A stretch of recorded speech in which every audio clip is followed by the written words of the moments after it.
اللهم صل على سيدنا ومولانا محمد عافية الأبدان وشفائها وطب القلوب ودوائها ونور الأبصار وضيائها وآله وصحبه الكرام وابنه الكريم الغوث الأعظم الأفخم الهمام وحزبه يبارك وسلم.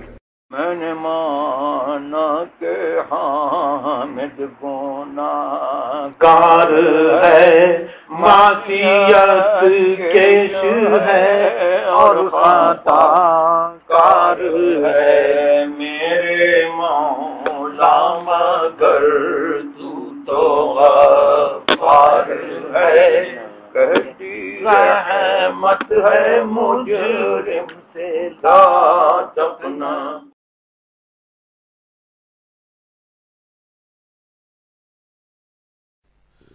Allahu, Allahu, Allahu, Allahu, Allahu, Allahu, Allahu, Allahu. دل میرا گدگداتی رہی آرزو، آنکھیں پھر کے کرتی رہی جستجو، عرش تا فرش ڈھونڈایا میں تجھ کو، تو نکلا اقرب حبل ورید گلو. اللہ اللہ اللہ اللہ اللہ اللہ اللہ اللہ. طائران چمن کی چاہک وحدہ، نغمہ بلبل کا ہے لا شریک لہ، قمریوں کا ترانہ ہے لا غیرہ، زمزمہ طوطی کا ہوا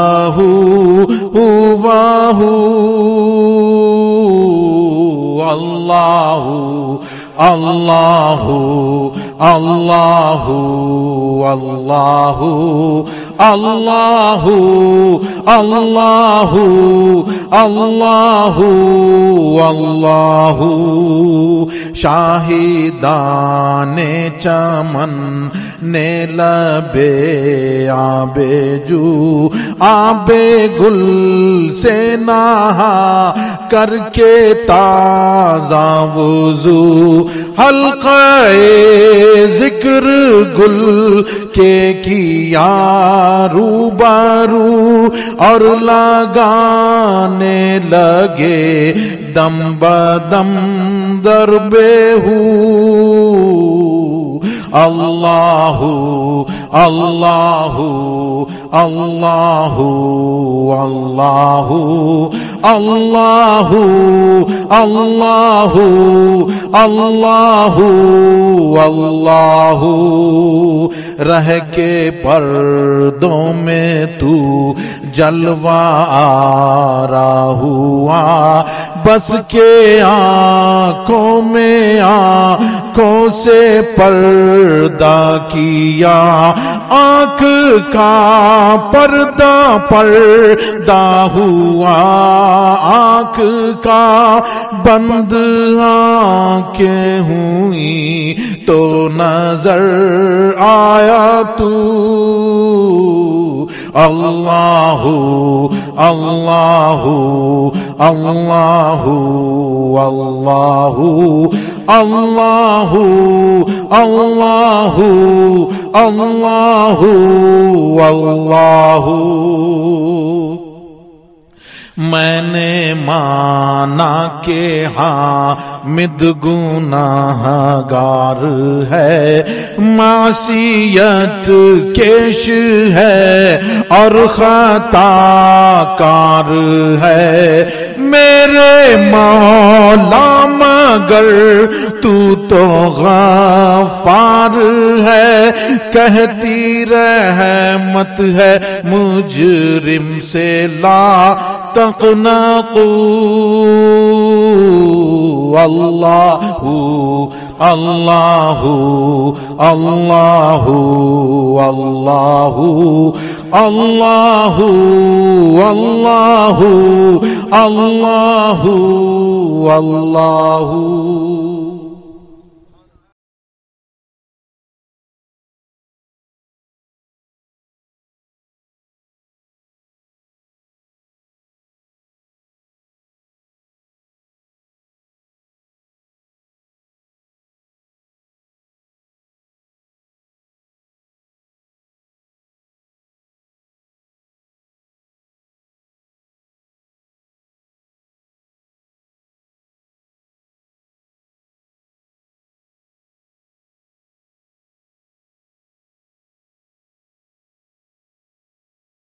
اللہ یا رحمان یا رحیم،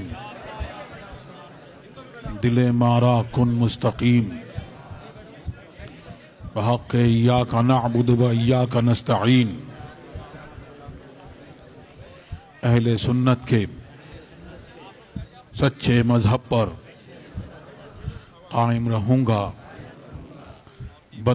قائم رہوں گی، بد مذہب سے بچتا رہوں گا، بچتی رہوں گی۔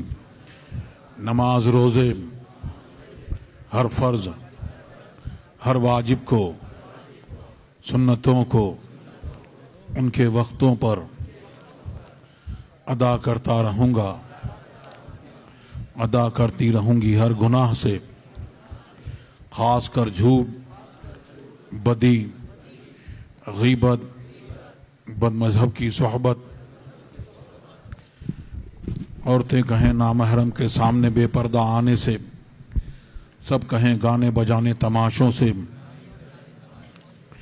بچتا رہوں گا، بچتی رہوں گی۔ الہی میں توبہ کرتا ہوں، میں توبہ کرتی ہوں اپنے گناہوں سے، میری توبہ قبول فرما، نیکیوں کی توفیق دے، گناہوں سے بچا، شریعت پر قائم رکھ۔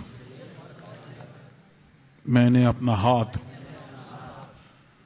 واسطے سے تاج الشریعہ کے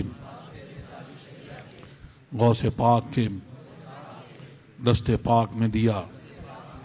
الہی مجھے غوث پاک کے مریدوں میں قبول فرما، قیامت کے دن ان کے گروہ میں اٹھا۔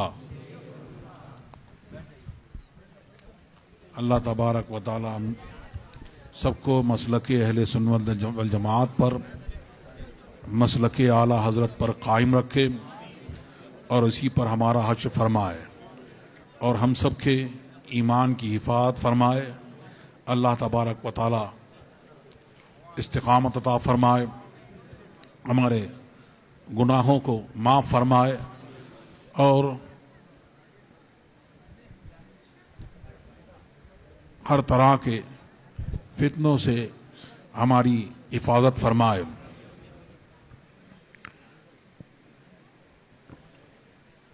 اور جو آپ نے سنا، اللہ تبارک و تعالی ہماری صفوں میں سنی سنی میں اتحاد عطا فرمائے، محبت عطا فرمائے، اور بد مذہبوں سے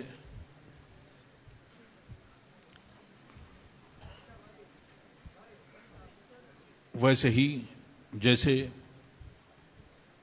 صحابہ کرام، تابعین اعظام، اولیاء کرام جس طرح سے ان سے دور و نفور رہے، اللہ تبارک و تعالی ہم کو بھی توفیق عطا فرمائے، اور سنی کو توفیق عطا فرمائے کہ ان سے اتحاد تو یہ ہو ہی نہیں سکتا، کیونکہ آپ نے سنا کہ اللہ تبارک، آئی آپ کا یا کسی کا یہ پلان ہو سکتا ہے کہ وہ اتحاد کرے، لیکن جب اللہ تبارک و تعالی نے ارشاد فرما دیا کہ وہ مسلمانوں کو اس حال پہ نہیں چھوڑے گا، خبیث اور طیب کو الگ کر دے گا. تو خبیث الگ ہو جائے، طیب الگ ہو جائے، تو یہ اللہ تبارک و تعالی کا ارشاد ہے اور یہ اس کا پلان ہے. تو پھر اب چاہے کوئی کتنی کوشش کر لے، یہ اتحاد ہو نہیں سکتا. حق و باطل ایک نہیں ہو سکتا، نہ ہوا ہے نہ ہوگا.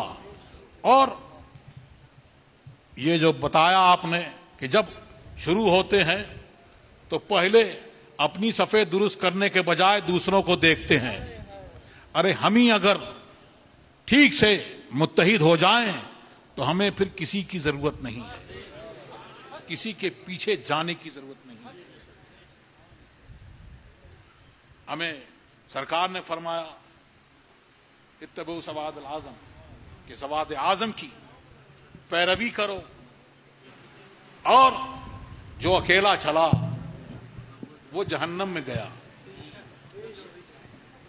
تو پھر جو علماء ربانین ہیں ان کی پیروی کریں، بڑی جماعت کی پیروی کریں.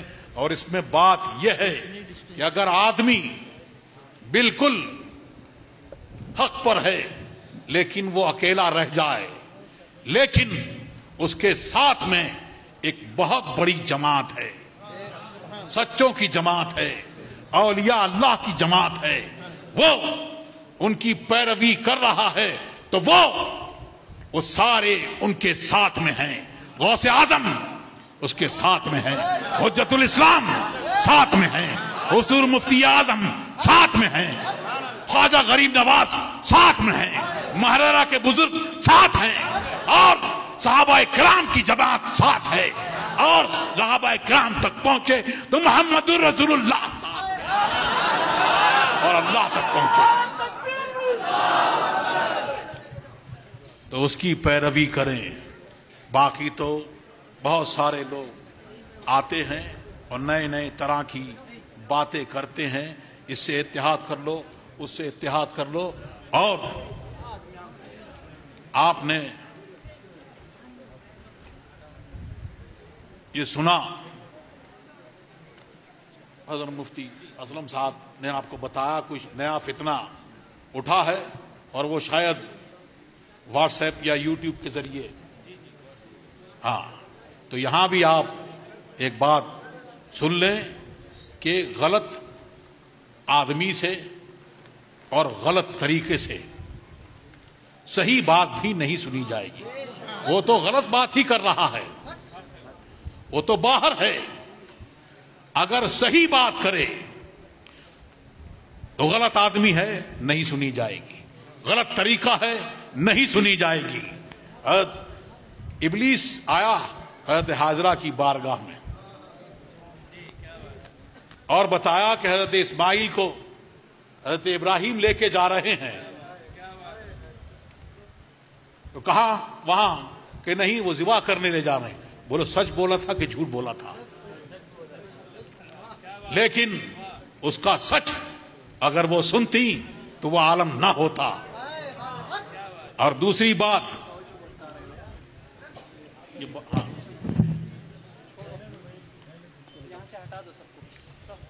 دوسرا طریقہ اعلی حضرت نے ارشاد فرمایا اور انہوں نے بتایا کہ دین یہ آج کا دین نہیں ہے، یہ ٹی وی ویڈیو سے پھیلا دین نہیں ہے.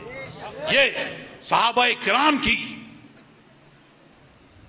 بے پناہ قربانیوں کے سبب تابعین اعظام نے قربانیاں دیں، غوث اعظم اور تمام بزرگوں کی قربانیوں سے یہ دین پھیلا ہے اور پھیلتا رہے گا.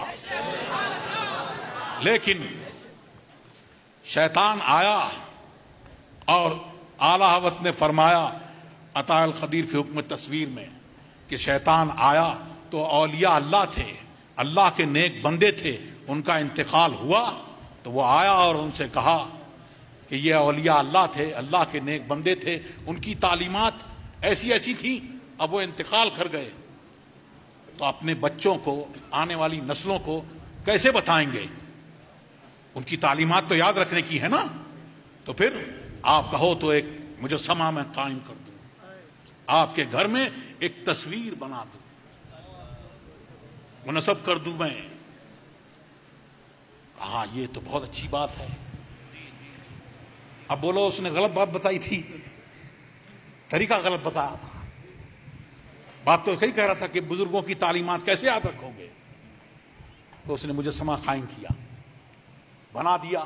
پھر آیا کہ بازار میں بہت فحش کلامی ہوتی ہے، کم تول ہوتی ہے، اور بہت ساری باتیں ہوتی ہیں، تو اگر اس سے بچنا ہے تو یہ بزرگ تھے، اللہ کے نیک بندے تھے، تو ان کی تصویر اگر میں یہاں لگا دوں، قائم کر دوں، تو بازار میں آپ دیکھو گے تو ہر وقت یاد رہے گا کہ یہ بزرگ تھے، فلاں بزرگ تھے، ان کی یہ تعلیمات تھیں، انہوں نے جھوٹ بولنے سے منع فرمایا تھا، انہوں نے ان چیزوں سے منع فرمایا تھا، انہوں نے شراب پینے سے منع کرا تھا، انہوں نے سود خوری سے منع کیا تھا۔ تو یہ سب باتیں آپ کو ہر وقت یاد رہیں گی۔ بازار میں بھی لگا دیا، پھر ایک نسل آئی، دوسری نسل آئی، تیسری نسل بھول گئی، اور پھر آیا شیطان، اور پھر اس نے کہا کہ یہ کون تھے؟ تو یہ بزرگ تھے۔ بزرگ تھے؟ یہ اللہ کے نیک بندے تھے؟ نہیں، یہ تمہارے خدا تھے، ان کی پوجا کرو۔ اس طرح سے یہ پوجا ہوئی، اور سرکار دو عالم صلی اللہ علیہ وسلم دین کی خدمت کا، دین کی تبلیغ کا درد سب سے زیادہ کس کے سینے میں؟ سرکار دو عالم۔ پھر سرکار نے تبلیغ کی تو صحابہ کرام جنہوں نے براہ راست سرکار سے دین سیکھا، دین جانا، لیکن فتح مکہ کے بعد جب سرکار تشریف لے گئے تو پھر وہاں ابراہیم خلیل اللہ کا بت تھا، حضرت اور تمام بزرگوں کے اور اولیاء اللہ کے اور انبیاء کرام کے وہاں بت تھے۔ سرکار نے فرمایا کہ جاؤ اور ایک ایک بت کو ختم کر دو، کچھ نشان باقی رہے۔ تو سرکار نے بنفس نفیس ان کو دھو دیا، تو بتا دیا کہ غلط طریقے سے اور غلط آدمی سے صحیح بات بھی نہیں سنی جائے گی، ورنہ آج جلوے دکھائے جاتے ہیں، اس کا جلوہ، اس کا جلوہ، فلانے کا جلوہ۔ اگر جلوہ دکھانا ہوتا مقصود تو پھر ان سے بڑا جلوہ کس کا تھا؟ اور وہ آنکھ جس نے قیامت تک کا اور اس کے بعد کا سارا منظر سب کچھ بتا دیا، اس نے دین میں اس چیز کو پسند نہیں کیا، اور اس میں دین کا کوئی فائدہ نہیں دیکھا۔ اللہ تبارک و تعالی ہم سب کی حفاظت فرمائے اور ہم سب کو دین حق پر قائم رکھے، اسی پر حشر فرمائے۔